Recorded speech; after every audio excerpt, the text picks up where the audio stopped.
श्री राम दोस्तों, इतिहास के झरोखों से क्या आपने अमीर अली का नाम सुना है? राजस्थान के इतिहास में यह वह व्यक्ति है जिसके धोखे के कारण महिलाएं जौहर नहीं कर पाईं और उन्हें यह तलवारों से काटना पड़ा। तो चलिए आज जैसलमेर के राजा लूणकरण को याद करते हैं, जो मित्रता के नाम पर राजस्थान के सबसे बड़े धोखे का शिकार हुआ।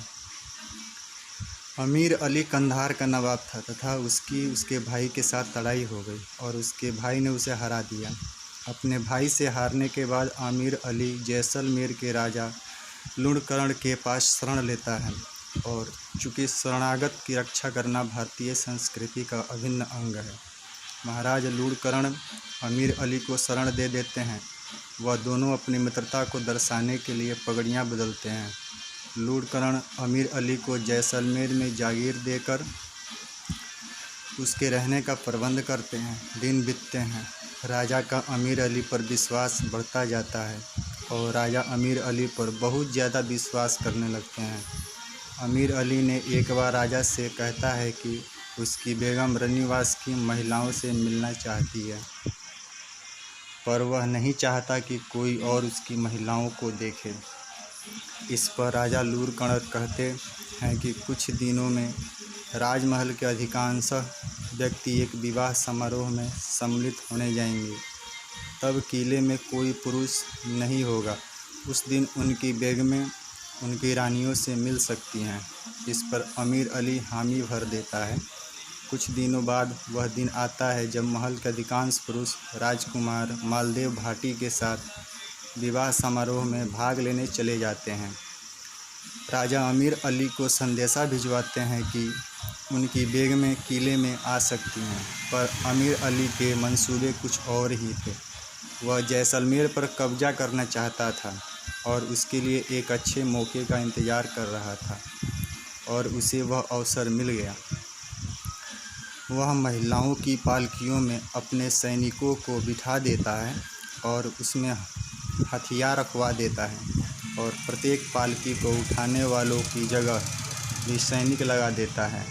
जब अमीर अली की पालकियां किले के प्रथम द्वार को पार कर रही होती हैं तो वहां उपस्थित एक सैनिक को उन पर शक हो जाता है और वह पालकियों की तलाशी लेने को कहता है।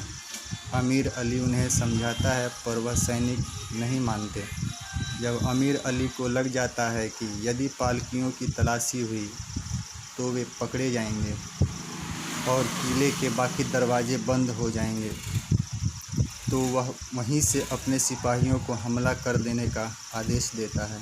अचानक हुए इस हमले से सिपाही भी कुछ समझ नहीं पाते हैं। वह जैसे तैसे किले के अंदर खबर पहुंचती है कि अमीर अली ने विश्वासघात कर दिया है और किले पर हमला हो चुका है। पर किले में उस वक्त बहुत कम ही पुरुष थे, इसलिए हमेशा की तरह जब सिपाही कम और हार का निश्चित थी तो साका किया गया। पर एक समस्या राजा के सम्मुख आ खड़ी हुई। साके में सबसे पहले जौहर किया जाता है, जिसमें महिलाएं अग्नि स्नान कर लेती हैं। जौहर पूरे विधि विधान द्वारा किया जाता है। पर जब जौहर करने का समय नहीं बचा था, दुश्मन किसी भी वक्त किले में प्रवेश कर सकते थे। तब महिलाएं कहती हैं कि उन्हें तलवारों से काट दिया जाए। इस पर महिलाओं को तलवार से काट दिया जाता है और इस युद्ध में महिलाएं अग्नि स्नान नहीं कर पाती, इसलिए इस युद्ध में जौहर नहीं हो पाता, वरन इसमें धारा स्नान होता है। चूँकि महिलाएं जौहर नहीं कर पाई थी और सिर्फ पुरुषों ने केसरिया किया था, इसलिए इस साके को जैसलमेर का अर्ध साका कहा जाता है। अमीर अली किले पर कब्जा कर लेता है, पर जब यह खबर राजकुमार मालदेव भाटी तक पहुंचती है तो मालदेव भाटी अपनी सेना लेकर आते हैं। वह अमीर अली को मारकर किले पर पुनः कब्जा कर लेते हैं। यह घटना समस्त भारतवासी से छुपाने के कृत्य किए गए।